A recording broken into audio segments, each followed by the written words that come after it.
트럼프 당선인이 차기 대통령으로 집권하기 전 시동을 걸었습니다. 상하원 공화당 정치인들을 만나면서 우선순위 정책의 집행 방법에 대해 조율합니다.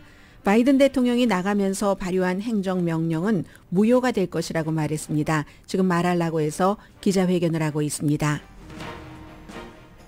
전현직 대통령은 이제 지미 카터 전 대통령 장례식에서 만나게 됩니다. 물론 현재까지 현 대통령과 전 대통령 분명히 구분이 돼 있고요. 워싱턴의 진정한 아웃사이더로 당선됐던 지미 카터 전 대통령은 워싱턴 문화를 싫어해서 퇴임 이후에도 워싱턴의 아웃사이더로 남았습니다.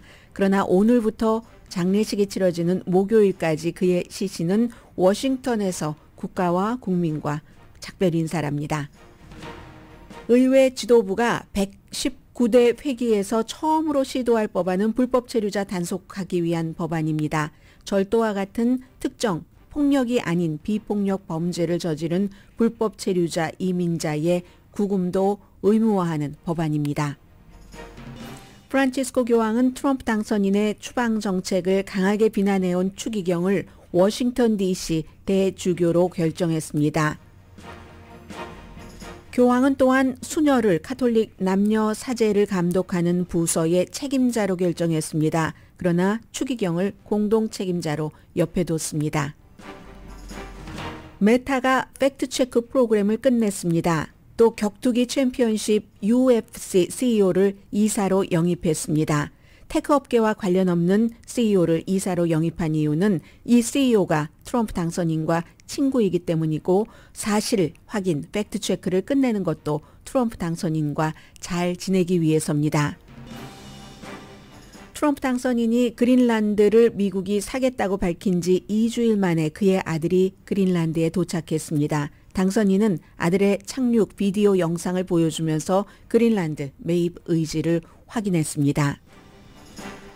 영김 연방하원 의원이 더 힐에 보낸 한국 관련 기고문이 주목됩니다. 탄핵 정국에서 한미동맹을 굳건히 유지해야 한다 이렇게 써 있지만 탄핵을 주도하는 세력이 북한과 중국에 이롭게 한다 이렇게 읽어도 무방한 기고문입니다. 여러분 안녕하십니까? 오늘의 미국 강혜신입니다. 제가 지금 말하려고 해서 거의 1시간쯤 되는 것 같은데요. 트럼프 대통령 당선인이 기자회견을 하면서 하는 것을 보면서 느낀 느낌은 얼마 전에도 한번 말씀드린 것 같은데 선거 캠페인 할 때와 또 선거에서 이기고 난 이후의 표정이 굉장히 달라졌다는 겁니다. 선거 캠페인 할 때는 사람들을, 지지자들을 좀 즐겁게 하기 위한, 엔터테이닝 하기 위한 그런 표정이 많이 있었는데 굉장히 오늘 아침 기자회견을 하는 그 표정도 원래 잘 웃지는 않지만 굉장히 진지합니다. 한마디로 진지하고요. 뭔가 이제 깊이 그 사려, 고려 이런 것을 하는 것과 같은 그 표정이요. 잠시 그 진지한 표정을 연출할 수는 있겠지만 이렇게 1시간 내내 그 같은 그 표정이 이어진다는 것은 내면을 그대로 말하죠. 처음에 시작할 때의 기자회견은 어느 국가든가요? 아랍 국가인데요. 아랍 국가의 누군가가 미국의 그 데이터 센터에 많은 돈을 지원한다. 이런 것을 잠깐 언급했고 그 뒤부터는 오늘 그 바이든 대통령이 캘리포니아주에 이미 어젯밤에 도착을 했습니다만 뭔가 그 현직 대통령으로서 마지막 남은 일을 하겠다. 뭐 예를 들어 자연을 보호를 하고 그리고 무슨 에너지 개발하는 것, 특히 이제 그것이 화석 에너지 개발 이런 것일 경우에 막겠다는 행정명령을 어떻게 보면은 남발이다 싶을 정도로 많이 요즘에 그 카드를 내밀고 있습니다. 그러한 행보를 이어가고 있는 그 바이든 대통령의 행정명령 같은 것은 내가 대통령이 되면 첫날 다 없애버릴 것이다. 특히 이제 그 캘리포니아주 미국 그 해안에서의 시추 같은 거 금지하는 이런 것을 얘기하죠. 그런 얘기도 했고 지금은 이제 좀 전에 제가 헤드라인을 읽으면서 보니까 뉴욕타임즈의 그 데이빗 상어 그 외교 문제에 대해서 굉장히 정통한 그 사람의 질문이었던 것 같은데 질문이 무엇이었는지는 모르겠습니다만 지금 답변하는 그 트럼프 그 대통령 당선인이 굉장히 진지하다는 것을 알 수가 있습니다. 또 다른 사람들이 질문들을 많이 하고 있네요. First, you said on your first day of office you're going to pardon January 6 defendants. Are you planning to pardon those who were charged 네, with 의사당 violence? 사건 전부 Well, we're looking at it, and we have other people in there. And as you see, I guess 24 or 28 people came now from the FBI. That came out very quietly. Nobody reported it, but they had people in some form related to the FBI. They had 이것도 제가 지금 들어보니까 그 선거 캠페인 할 때와는 조금 다릅니다. 지금 기자가 질문한 그 내용이 데이 1에 취임하고 나서 첫날 1월 6일 의사당 사건의 그 유죄 판결을 받은 사람들을 사면할 것이라고 했는데 정말 그렇게 할 것인가에 대해서 약간 그 신중하게 뒤로 물러섰습니다. 지금까지 잘 알려져 있지 않은 28명이라고 했던가요? 뭐 그런 사람에 관한 그 연방 수사국의 리포트도 있고 살펴본다고 했습니다. Look at it이라고 얘기를 했고 그랬더니 기자들이 추가 질문 들어갔네요. And the ongoing war in Gaza. About Syria, the Pentagon disclosed last month the U.S. has some 2,000 troops in Syria. That's almost double the number initially we were told of 900. Will you keep that troop capacity the same upon taking Well, I won't tell you that because it's part of a military strategy, but I will say it was Turkey. Turkey's been after that country in different names and different forms and shapes for 2,000 years.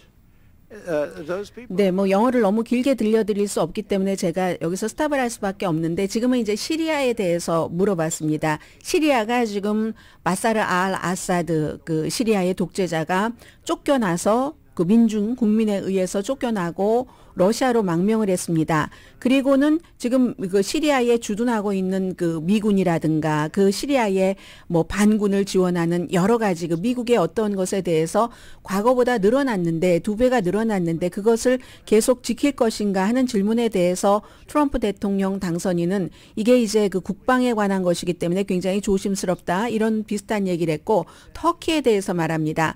왜냐하면 시리아의 바로 북부에 있는 터키가 굉장히 중요한 역할을 하죠. 뭐 예를 들어 이스라엘과의 관계에서도 그렇지만 이 시리아 문제에 있어서도 터키라는 나라가 국가의 이름도 바꾸고요. 저는 계속 터키라고 합니다. 왜냐하면은 그 각 국가마다 그 국가를 부르는 이름은 그 국가의 그 주권 아래에 있기 때문에 미국과 대부분의 영어권에서는 터키라고 계속 부르고 있습니다. 그리고 그 터키의 에르도안도 역시 독재자이지만 시리아에 대해서도 어떤 그 영향을 미칠 수도 있고요.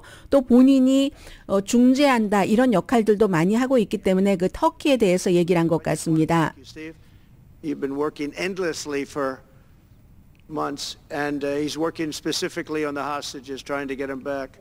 My second question is Hamas. Steve, come up for a second. 네, 지금 이 질문들과 답변들에 대해서는 그 질문이야 분명한 것이지만 대통령 당선인이 거기에 대해서 또렷한 답변을 줄 수는 없기 때문에 특별히 들을 그 뭐 굉장한 대단한 물론 어쌔할 수 있는 추측해 볼 수 있는 건 있지만 트럼프 대통령 당선인이 아직 백악관 안에 들어가기 전부터 본인의 중요한 그런 그 정책과 결정된 사항 등을 이 자리에서 말하려고 해서 발표하리라고 생각되지는 않습니다. 그래서 지금 뭐 나가고 있고 누군가를 그 전문가가 나와서 이 부분은 답변하는 게 좋겠다라고 얘기했는데 좀 전에는 이제 가자 지구의 여러 가지 문제에 대한 이제 그런 그 답변이었습니다. 기본적으로 그 세계는 트럼프 대통령이 당선된 이후에 굉장히 조심하면서 트럼프 대통령이죠. 이제 어제 완전한 인준 과정도 끝났기 때문에 잘 보이려고 하는 것도 있고 지금도 마찬가지입니다. 그 질문에 대해서 트럼프 대통령 당선인이 직접 말하지 않고 누군가 전문가가 나와서 가자에 관련된 질문에 대해서 답변하라고 하는 것은 굉장히 좀 신중하다. 왜 굉장히 소리를 굉장히 많이 하네요. 제가 신중하다 하는 신중한 그 대통령의 모습을 볼 수가 있다. 이제 그런 그 정도를 말씀드릴 수 있을 것 같습니다. 그리고 실제로 선거가 끝난 이후에도 지금 세계는 많이 그 바뀌고 있고요. 우크라이나나 이스라엘이나 시리아나 미국의 대통령이 아무리 그 고립주의라든가 아니면 다른 나라 일은 당신들이 알아서 하세요. 우리 일이 아니죠. 말은 이렇게 했지만 그렇게 하기가 굉장히 힘듭니다.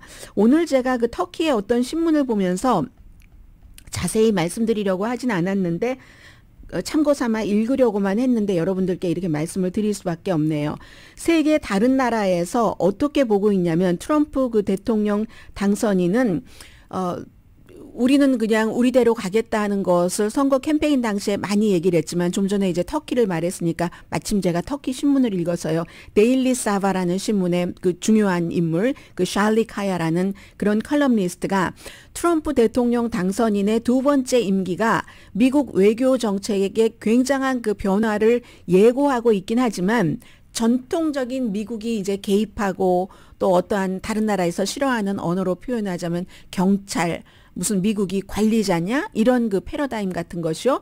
거기서보다 뭐 우리는 그 실용적이고 미국 이익 중심으로 간다 이런 걸 좋아한다는 것은 분명한데 그래서 많이 바뀔 것이라는 변화가 예고되는 것 사실이지만 그러나 이 터키의 신문 데일리 사바의 컬럼은 이렇게 얘기를 합니다.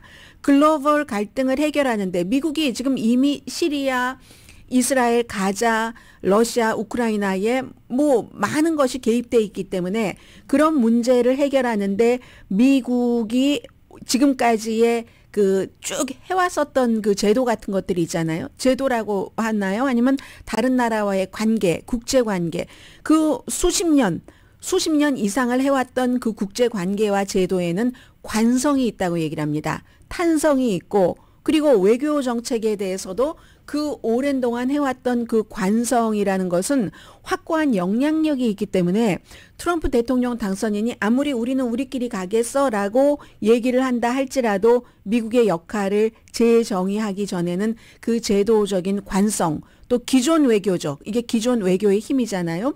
거기에서의 확고한 영향력까지도 극복해야지만이 트럼프 대통령 당선인이 지금까지 얘기해왔던 그 나라 너네 나라 일이잖아요. 우리 모르겠어요 하는 이렇게 실제적으로 나갈 수 있다 하는 뭐 그런 얘기를 터키 신문이 오늘 지적을 했는데요. 아무튼 트럼프 그 대통령 그 당선인은 가자 지구에서는 가자 그 인질이 완전히 그 석방되도록 뭐 노력을 하겠다. 기본적으로는 또 그것에 맞춰서 모든 것을 하겠다. 뭐 예를 들어 이스라엘과 하마스가 협상을 하게 될 그런 때도 포커스 자체를 인질에 맞추겠다. 지금 그러한 답변을 트럼프 대통령 당선인이 다시 하고 있습니다. Thank you, Mr. President. You've done a great job. Thank you. 네, 중동 특사가 나와서 답변을 했고 트럼프 대통령 당선인이 또 본인의 의견을 다시 얘기를 했습니다. 만약에 가자에 지금 잡혀 있는 사람들 미국 인질도 있잖아요. 그 사람들이 석방되지 않으면 이건 그 어떤 그 가자와 이스라엘의 휴전 협상 같은 것은 없다는 게 트럼프 대통령 당선인의 말입니다. Don't give it 100% credibility. I'm going to find out about it. We're going to find out. But Ashley Babbitt was killed. She was shot. Should have never been shot. 네, 일단 이제 트럼프 대통령 당선인 한번 기자회견 하면은 어떤 때는 몇 시간 하기도 하기 때문에 이 정도로 맞추겠습니다. 원래 준비했던 내용 하나도 전해드리지 못했는데 지금 기본적으로는 이제 트럼프 대통령 당선인이 어제 그 카멜라 해리스 부통령에 의해서 선거인단 숫자가 이제 확정이 돼서 우리 다 알고 있는 거지만 발표가 됐죠. 공식적으로 312표 그리고 카멜라 해리스 226표 이 얘기를 카멜라 해리스 부통령이 했습니다. 유권자 투표수로도 250만 표 정도의 차이로 큰 승리를 했습니다. 해리스 그 부통령이 이 같은 발표를 하면서 내놓은 메시지는 미국의 민주주의는 그걸 지키려고 싸우는 의지만큼 강하다고 우리의 의지만큼 강하다고 믿습니다. 아니면 너무나 약하기 때문에 위기의 순간을 견디지 못할 겁니다. 오늘 미국 민주주의는 섰습니다. 내가 졌지만 내 손으로 이것을 다 봉투 같은 것도 그 공화당의 하원 의장에게 전해주기도 하고 내 음성으로 발표하면서 평화적으로 지난 4년 전과는 달리 권력을 이양을 해서 민주주의를 지켰다. 뭐 이런 얘기를 한 거죠. 그리고 이제 지금은 트럼프 대통령 당선인이 말하려고 했지만 내일은 워싱턴으로 가서 상원 의원들을 만난답니다. 그리고 이제 아마 주말에는 하원 의원들을 말하려고 이제 불러들이는 거죠. 상원과 하원에 약간 차이가 있어요. 상원 의원들은 어차피 지미 카러 전 대통령 장례식이 목요일이니까 워싱턴 그 대성당에서 있으니까 거기에 참석하면서 좀 일찍 도착해서 상원 의원들을 만나서 단결하는 겁니다. 말하자면 대통령이 당이 공화당이고 이제는 레이건의 공화당이 아니라 트럼프의 마가당 공화당인 건 분명히 맞는데 지난 주말에 이 마이크 존슨 하원 의장을 선출할 때도 트럼프 대통령이 그렇게 하라고 했는데도 거기서 첫 번째에 그 투표가 이루어지지 않아서 두 번째에 트럼프 당선인이 골프 치다 말고 2명, 표가 필요한 2명이에요. 그 사람한테 전화를 걸어서 이걸 이렇게 맞춰줬잖아요. 그러면 하원도 야 완전히 단결하기 힘들다. 219대 215에서 참 이거 뭐 몇 명만 빠져나가면 힘들겠구나 하는 걸 알기 때문에 이제 주말에 이제 딱 하원 의원들을 그룹별로 만날 것이고 상원 의원들은 오라고 하면은 가기 조금 그렇죠. 특별하게 뭐 마가 상원 아닌 다음에야 그러니까 이제 본인이 와서 단결하자라는 얘기입니다. 백악관과 상하원이 단결해서 좀 빠른 시일 안에 뭔가를 국민들에게 보여주고 2년 뒤에 있을 중간선거에서 우리가 확고하게 다시 한번 승리를 하자 하는 것을 이제 부탁을 하기 위해서 당부도 하고 약간의 협박도 하고 하면서 협박이라는 게 정치계에선 뭐 꼭 나쁘다고 볼 수 없는 거죠. 당신에게 나는 이러이러한 것을 해줄 수가 있어. 그러니까 당신도 대통령인 나에게 협조를 해 하는 거죠. 그래서 지금 제일 이제 공화당에서 중요한 것은 모든 것을 트럼프 대통령 당선인이 하고 싶어 하고 지금까지 선거 캠페인에서 주장을 해왔었던 하나를 다 중요한 것을 한 패키지에 담아서 한꺼번에 처리를 해버리자. 예를 들어 이민이라든가 오일 시추라든가 모든 뭐 경제안이라든가 이런 것들을. 그런데 이걸 하원에서는 마이크 존슨 하원 의장은 오케이 여기엔 자신은 전력 투구하겠다고 얘기를 합니다. 그런데 상원에서는요. 그 참 좋긴 좋은데 한꺼번에 확실하게 처리하면 얼마나 속 시원합니까? 그런데 그게 오히려 역효과를 낼 수도 있으니까 대규모 패키지의 모든 우선순위를 다 집어내는 것보다는 그렇게 하다간 실패할 수가 있다. 우선 정말 중요한 거 이민정책 같은 것을 따로 했으면 좋겠다라고 생각하는 이제 연방 상원 의원들이 있기 때문에 트럼프 대통령 당선인이 만나서 얘기를 하다가 본인의 생각을 결정을 하겠죠. 오늘 이렇게 얘기를 했다고 트럼프 대통령 당선인의 말이 내일 그대로 유지되는 건 아니니까 어쨌든 제일 중요한 것은 미국도 대통령제입니다. 한국과 마찬가지로 대통령의 결심이 중요한데 그 결심에 대해서 트럼프 대통령 당선인은 내일 상원 의원들을 만나서 본인의 뜻을 관철시키려고 할 것이고 상원 의원들은 이렇습니다 하고 상원 의원들의 뜻을 이제 관철을 시키려고 할 것 같습니다. 방식의 차이라는 것도 역시 그 큰 그림에서는 똑같다 할지라도 지연시키잖아요. 일을 처리하는데. 일할 때 지연된다는 것은 지연되다가 흐지부지 될 수도 있고 역풍을 맞을 수도 있고 하기 때문에 지금으로서는 공화당이 단결이 굉장히 중요하다 하는 뜻에서 이제 내일 상원 의원들을 만날 거고요. 그리고 일단 기본적으로는 여기까지만 말씀을 드릴까요? 그리고 이제 잠시 뒤에 여러 가지 내용은 진행하면서 한번 전해드리겠습니다.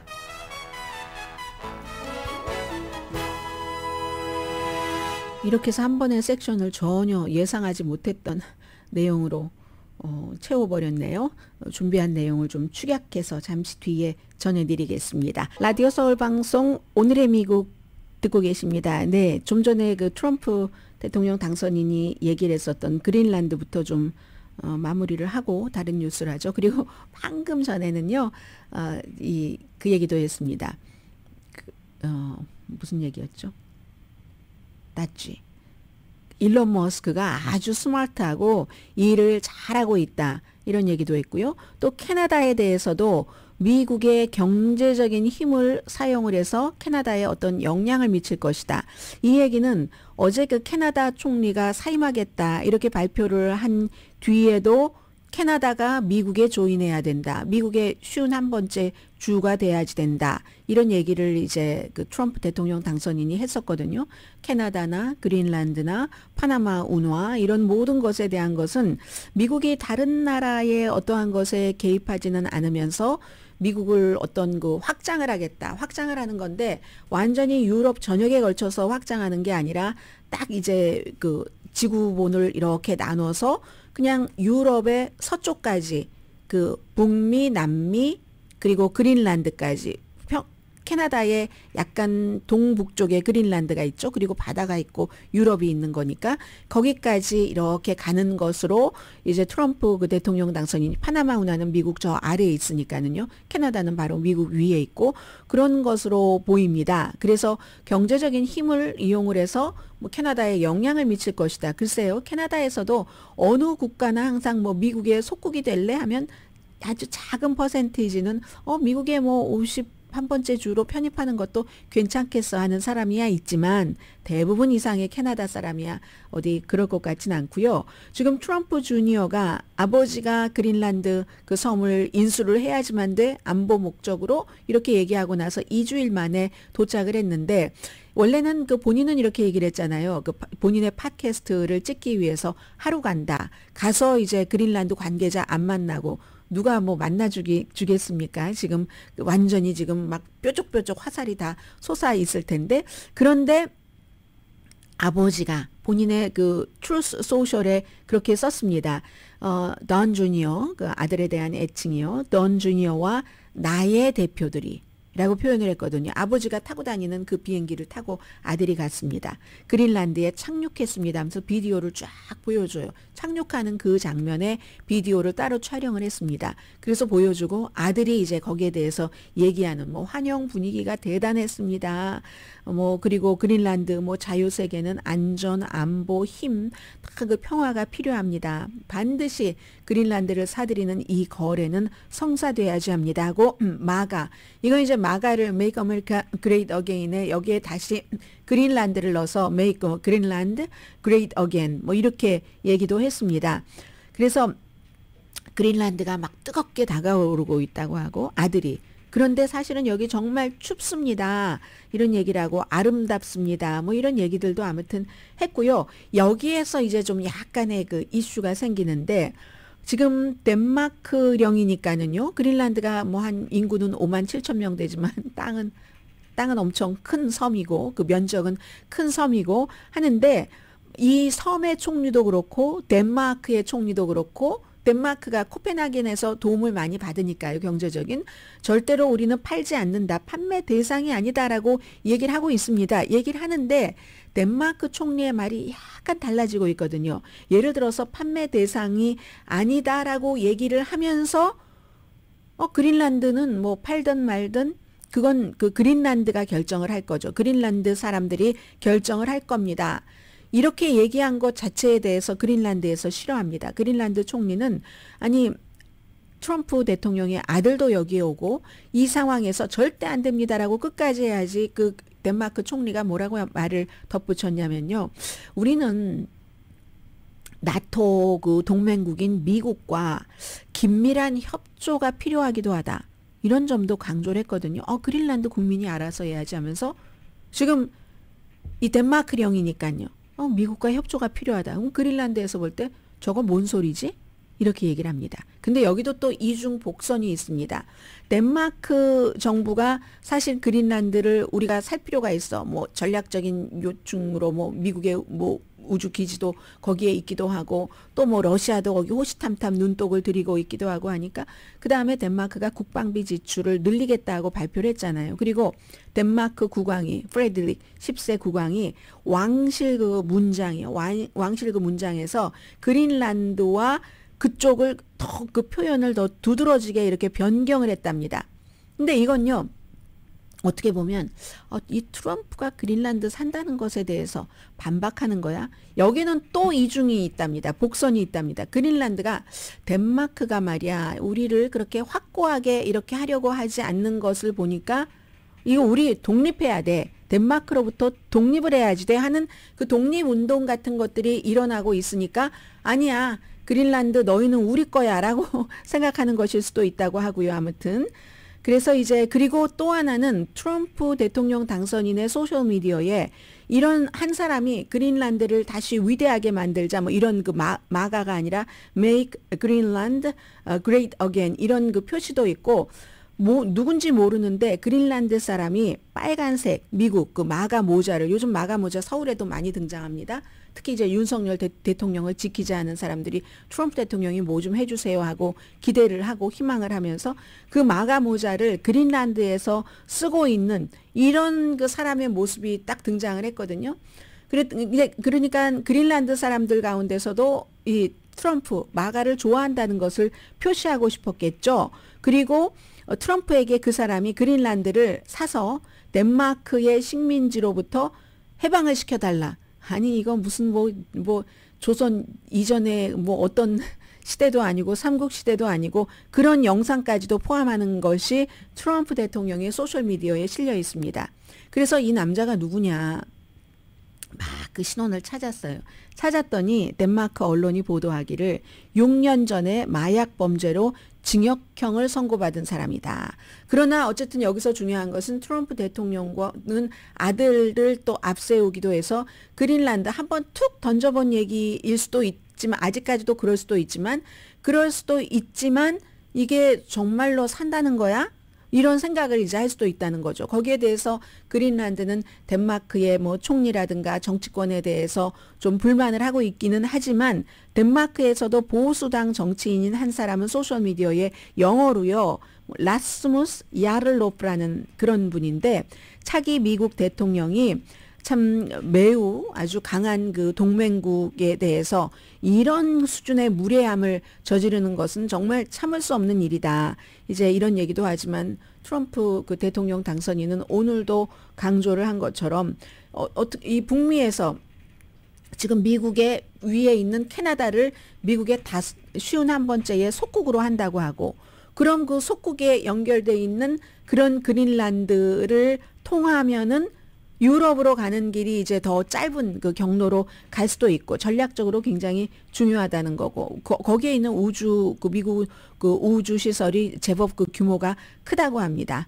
아무튼 이런 일들이 있어서 캐나다도 전체적인 그 선거는 10월 달에 있고 그리고 당 내부에서 뭐 총리를 또 새로 뽑고 하는 거 뭐 3월 달 안에 있고 하니까 굉장히 어수선하고 세계가 이렇게 변하는 겁니다. 처음에는 트럼프 대통령 당선인의 말이 좀 허황한 것 같아 하다가도 강하게 계속 밀어붙여서 그렇게 그 가게 되는 이런 경우가 있는 거고 캐나다 총리의 경우도 9년 전에 11년 동안 그 자유당에 당수를 했지만 9년 전부터 캐나다의 총리로 처음에 43살 때 딱 등장했을 땐 너무 신선했죠. 그런데 그 뒤에 미국이나 뭐 북미나 유럽이나 다 마찬가지로 반이민 정서가 강해지고 물론 반이민 정서가 강해졌다 할지라도 캐나다의 그 총리가 뭐 본인이 어떤 법무부에 압박을 넣어서 누구를 좀 잘 수사하는데 좀 좋게 해주라고 한다던가 아니면 아주 큰 일이 있었을 때 무슨 휴가를 간다던가 중요한 행사에 참여하지 않는다던가 이런 사소할 수도 있고 사소하지 않을 수도 있는 실수가 세계적인 반이민 그런 무드와 겹쳐졌기 때문에 인기가 점점 떨어진 거죠.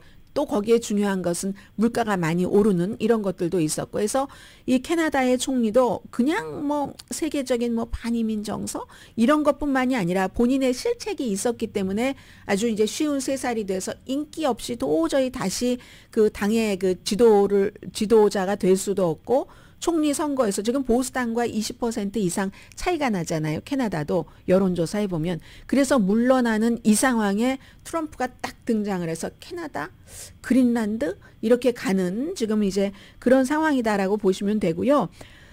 의회 지도부가 제일 먼저 할 일은 119대가 이제 개원을 했으니까는요. 첫 번째 표결이 이민에 대해서도 굉장히 논란이 돼 있는 법안입니다.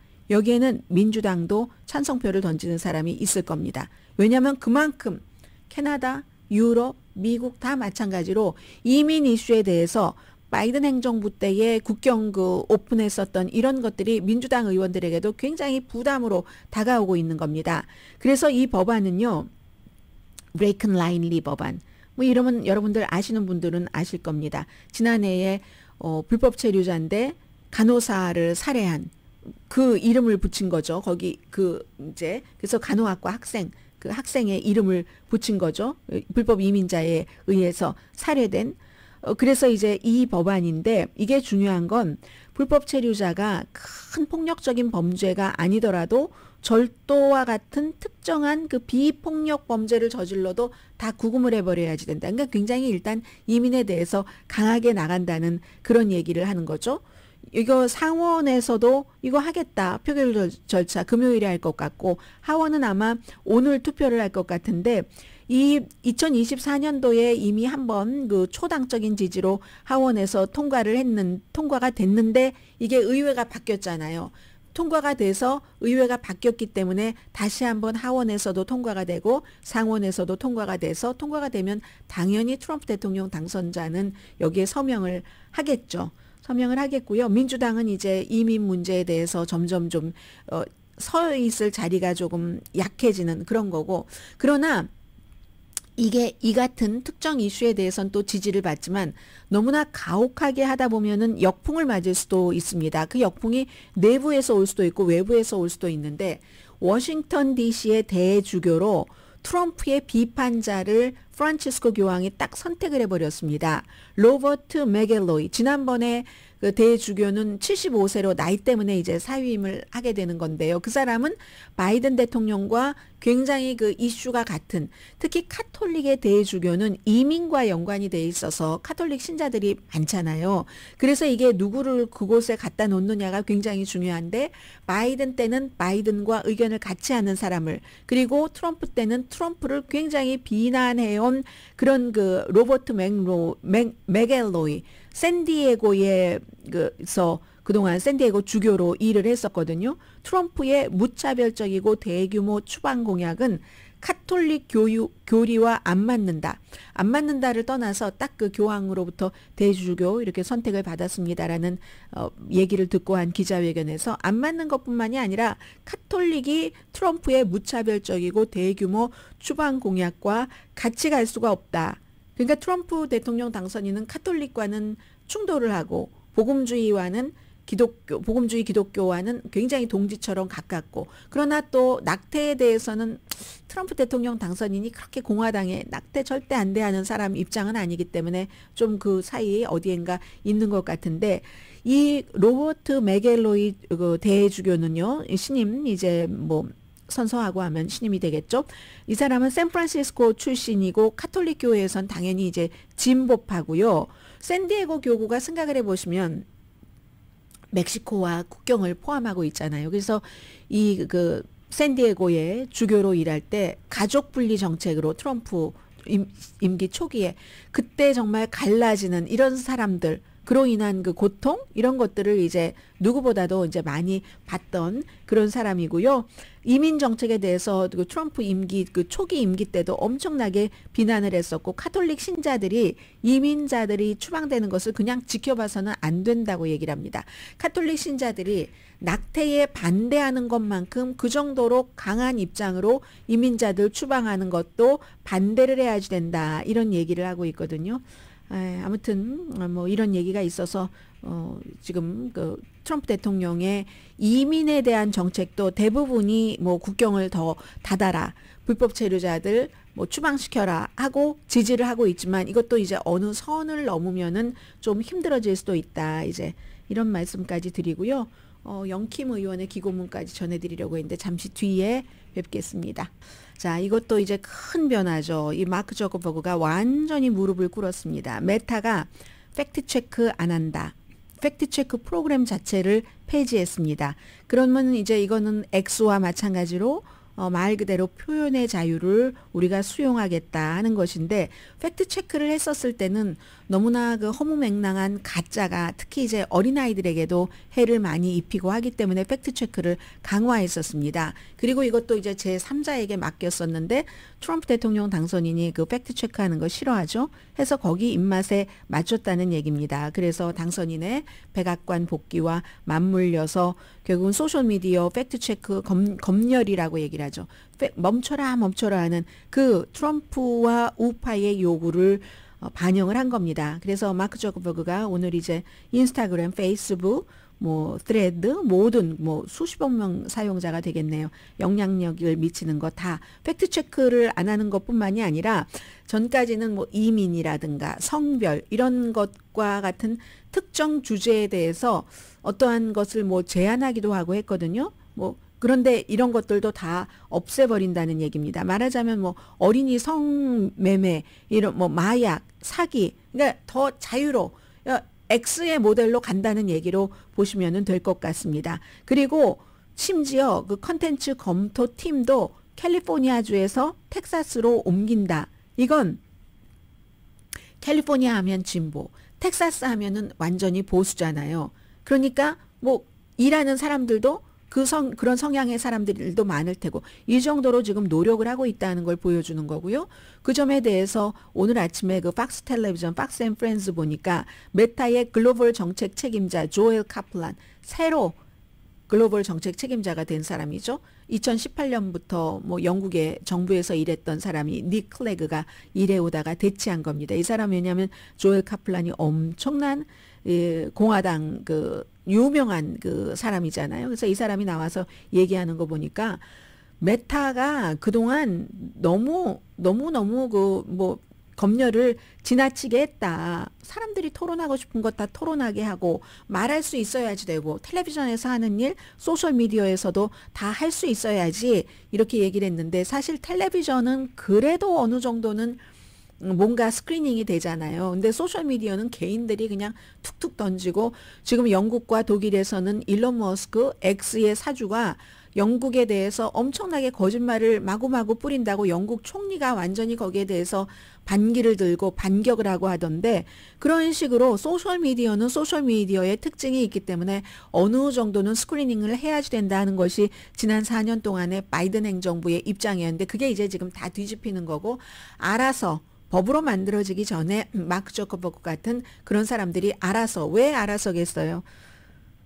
피해보지 않으려고 이렇게 하고 있다 하는 그런 걸 보면 되고요. 또 하나는 팩트체크 중단뿐만이 아니라 뭐 얼마 전에 트럼프 취임식에 뭐 $100만 기부하고 이런 것들은 물론이고, 또 하나가 어제 그 뭐 마가를 수용하는 또 하나의 단계죠. 이사에 3명을 새로 임명을 했는데 2명은 테크놀로지 관계자예요. 근데 1명은 누구냐면은 데이나 파이트, 격투기, UFC의 CEO, 트럼프 당선인과 아주 오랜 동안 수십 년 친구잖아요. 해서 당선되고 나서 제일 먼저 공식적인 장소가 UFC 격투기 그 장소에 가서 그 격투기를 딱 뭐 로버트 케네디 주니어, 또 뭐 일론 머스크, 또 무슨 뭐 가브리엘 기퍼스 국가정보국장 지명자, 이런 사람들과 함께 쫙 그 봤잖아요.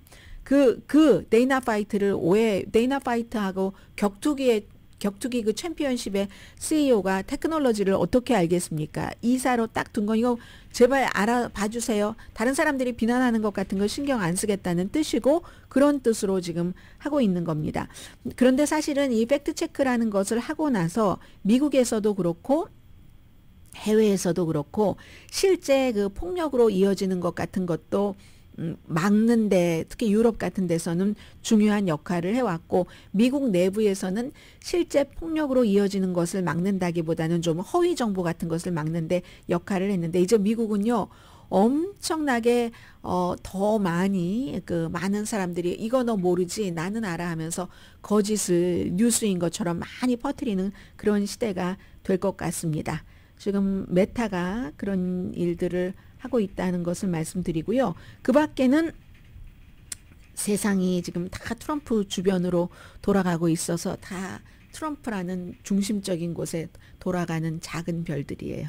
큰 스타가 이 가운데 있고, 트럼프의 법률팀이 메릭 갈란드 법무장관에게 특별검사의 기밀 서류를 공개하지 말라 이렇게 요청을 했는데, 그게 바로 이미 특별검사 잭 스미스가 대통령이 됐기 때문에 대통령이 된 사람 일하게 해야지, 뭐 면책 특권이 어차피 있어서 되지도 않고 하니까 기밀 서류라든가 1월 6일 의사당 폭동 사건에 대한 선거 사기 혐의로 기소를 했잖아요. 그거 다 기각해버렸습니다.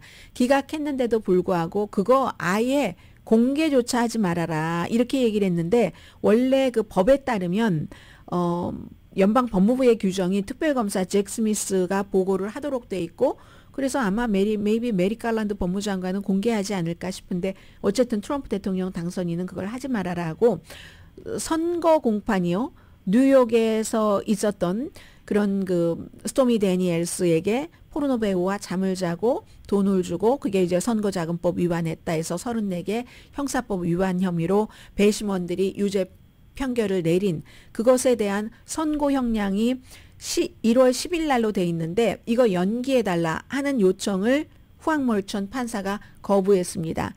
여기서 대통령인데 차기 열흘만 있으면 대통령으로서 일을 해야지 되는데 그런 사람을 감옥에 보내겠는가? 감옥에는 안 보낸다. 그리고 원래 그 정도 혐의로 감옥에 가지도 않습니다. 그런데 감옥에 가지는 않지만 형량 선고는 하겠다 하는 건데 그것조차도 하지 않게 하려고 하다가 결국은 그 판사가 여기에 대해서는 거부권을 썼거든요. 기각시켰습니다.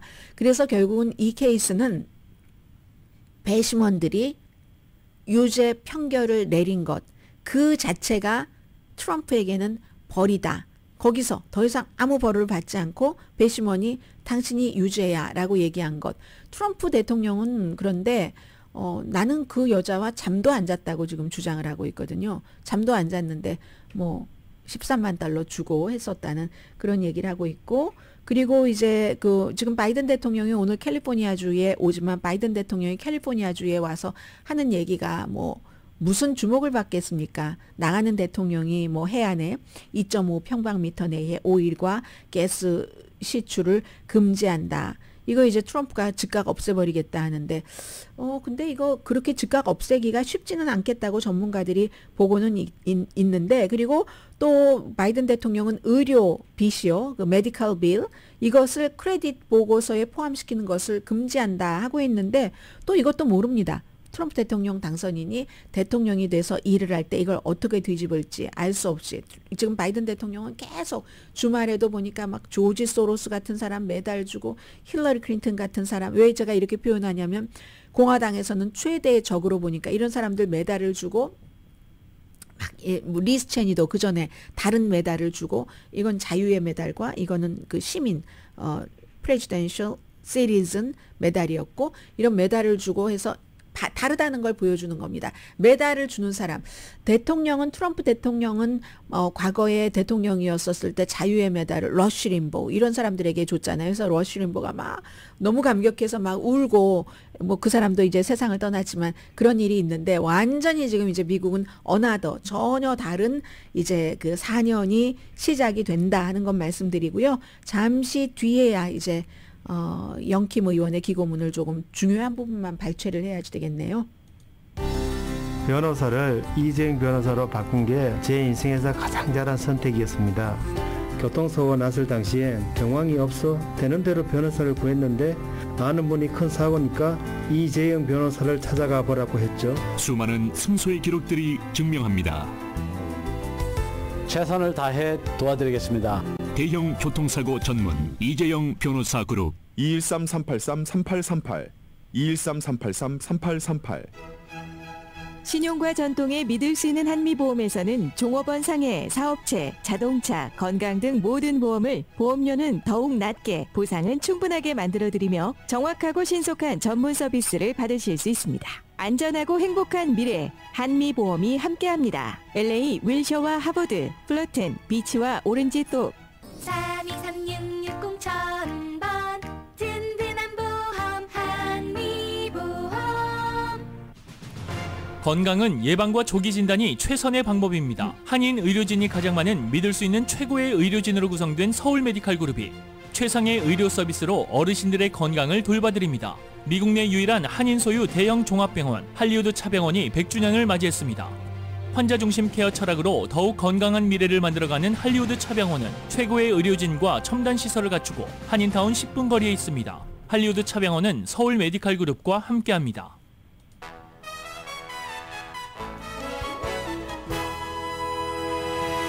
라디오 서울 방송 오늘의 미국 듣고 계십니다. 이 내용부터 짧게 전해드릴까요? 교황이 수녀를 남자가 아닌 수녀를 카톨릭 종교적인 어떤 것을 감독하는 그 최고 말하자면 반장 프리펙트라고 부르고 있던데요. 봉헌 한국말로 구태여 뭐 번역을 하자면 봉헌 생활회와 사도 생활단 여기를 최고로 감독하는 프리펙트라는 그 자리 이게요 뭐 전 세계 그 사제의 한 4분의 1을 포함하고 특히 이제 뭐 그렇다고 하는데 여성이 여기서 1위에 오른 첫 번째랍니다. 그런데 여기에 이제 다른 추기경을 뭐 같이 붙였어요. 그러니까 어떤 사람은 아 이거 좋은 출발이긴 한데 뭐야 이것도 뭐 감독하는 거야? 뭐 이런 얘기를 하는 사람도 있고 그래도 이런 일들이 처음 일어나는 것이라고 하니까 좋은 것만은 분명하겠죠. 시모나 브람비아라는 전에 그 간호사였고요. 그리고 간호사였고 이 수녀님이 또 어떤 일을 하셨나요? 공부를 아무튼 무척 많이 하신 분이시던데요. 59살 그리고 수녀가 되기 전에 간호사였고 심리학 박사학위를 갖고 있는 그런 분이네요. 바티칸에서 일하는 여성 이렇게 표현해도 되죠. 그게 이제 바티칸에서 전에는 전체 100%에서 얼마 전까지 19.2%에서 2023년도에는 23.4%로 증가했고 바티칸의 긍정적인 변화다 이렇게 얘기하는 사람도 있고 중요한 건 남자가 해야지라고 얘기하는 사람들도 있거든요. 그래서 이 박물관장을 포함해서 바티칸에 여러 여성들을 고위직에 이 프란치스코 교황이 임명시킨 것은 사실입니다. 그런데 지금 완전히 혼자가 아니라고 해서 어떤 사람이 이거 거칠해지 문의만 해놓은 거지 이렇게 얘기하는 사람도 있지만 그나마 누군가가 옆에 있어도 이런 일이 처음 일어나는 것은 의미 있다라고 생각하는 게 맞는 것 아닌가요? 그 의미의 강도는 어떨지 모르겠습니다만은 그리고 어제 제가 이게 놓친 게 있습니다. 왜 놓쳤냐면 더 힐에 실린 그 기고문인데 제목을 보고도 제가 놓쳤습니다. 제목에 한미동맹은 인도 태평양 안보에 필수적이다. 이렇게 제목이 나와서 그냥 의례적인 일이겠지. 의례적인 기고문이겠지 하고 스쳤거든요. 나중에 자세히 보니까 지금 한국 매체에서는 한미 동맹이 굉장히 중요하다 이런 것을 강조를 하던데요. 탄핵 정국에서 한미 동맹이 굳건히 유지돼야지 된다. 그런데 저에게 들어온 것은 그 부분이 아니었습니다. 이 영킴 의원이 얘기한 것 가운데서 시간이 없으니까 중요한 것부터 말씀드리겠습니다. 미국 언론을 포함한 언론의 보도가 반윤석열 시위에 매우 집중해 있지만 탄핵에 반대하는 한국인들이 서울의 중심 광화문에 나와서 태극기와 성조기를 흔들고 있는데 이런 이미지를 대부분 이제 무시하고 있다. 이걸 강조했고요. 그리고 그 뒤로는 굉장히 중요한 얘기들을 많이 했는데 한국 매체에서는 그렇게까지 번역을 하지는 않았더군요.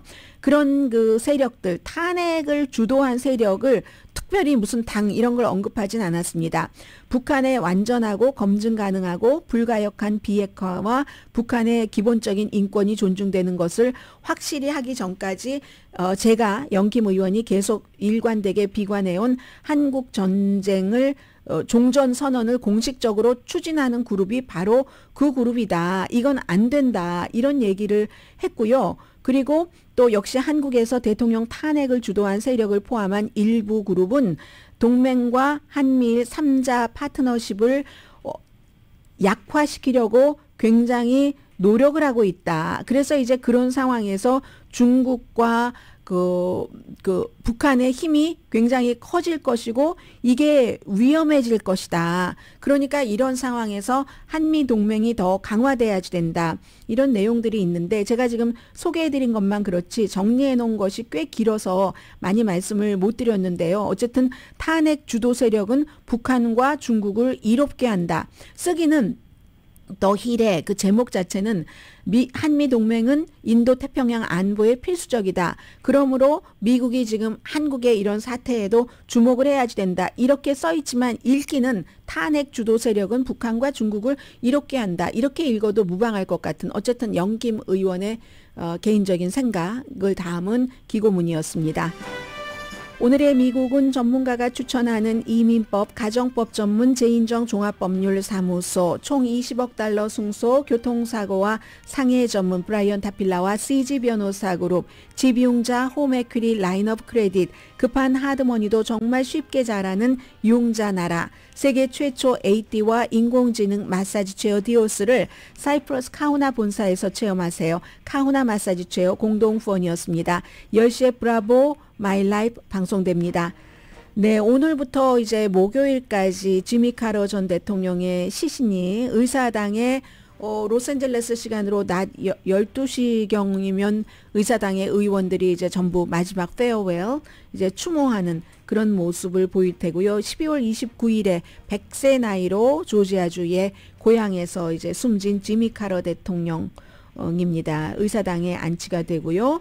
그리고 굉장히 그 워싱턴을 싫어했었고 워싱턴에서도 조지아 마피아라고 해서 지미 카러 전 대통령 그 당시엔 싫어했습니다. 그러나 다시 잠시 워싱턴에 들렀네요. 강혜신이었습니다.